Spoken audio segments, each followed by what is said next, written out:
152 রানের টার্গেটে নেমে রাজশাহী দারুণ শুরু করে নোয়াখালীর বিপক্ষে। আরব আমিরাত তারকা মোহাম্মদ ওয়াসিম ছিলেন বেশ আগ্রাসী। শুরু থেকেই রাজশাহীর রান রেট ছিল 8-এর উপর। তানজিদ তামিম 20 বলে 21 রানে আউট। পাওয়ার প্লের 6 ওভারে রাজশাহী তোলে 1 উইকেটে 61 রান। নাজমুল শান্ত টিকতে পারেননি বেশিক্ষণ। 3 বলে 1 রানে আউট রাজশাহী অধিনায়ক। অন্য প্রান্তে ওয়াসিম ব্যাটিংয়ে ঝড় তোলেন। 10 ওভারে রাজশাহী ওয়ারিয়র্স তোলে 2 উইকেটে 81 রান। বাকি 60 বলে তাদের দরকার 71 রান, হাতে 8 উইকেট। মোহাম্মদ ওয়াসিম 50 তোলেন 29 বলে। এতে 12.2 ওভারে রাজশাহী তোলে 17 রান। নোয়াখালীর বিপক্ষে চালকের আসনে রাজশাহী ওয়ারিয়র্স। 35 বলে 60 রান করে রান আউটের শিকার হন ওয়াসিম। এতে জয়ে কোনো সমস্যা হয়নি রাজশাহী ওয়ারিয়র্সের। শেষ 30 বলে রাজশাহীর দরকার ছিল মাত্র 27 রান। 19তম ওভারে 4 উইকেট হাতে রেখে জয় পায় রাজশাহী।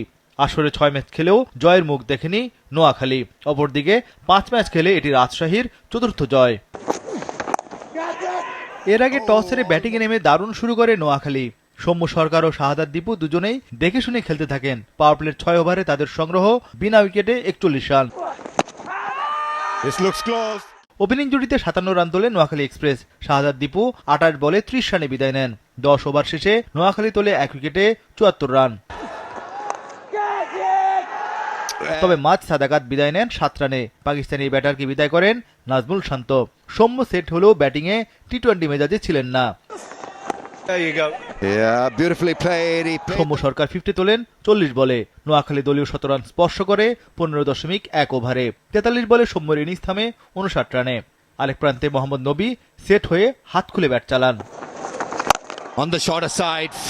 স্লগ ওভারে স্কোর কার্ডে দ্রুত রান জমা করে নোয়াখালী এক্সপ্রেস। 26 বলে 35 রানে বিদায় নেন নবী।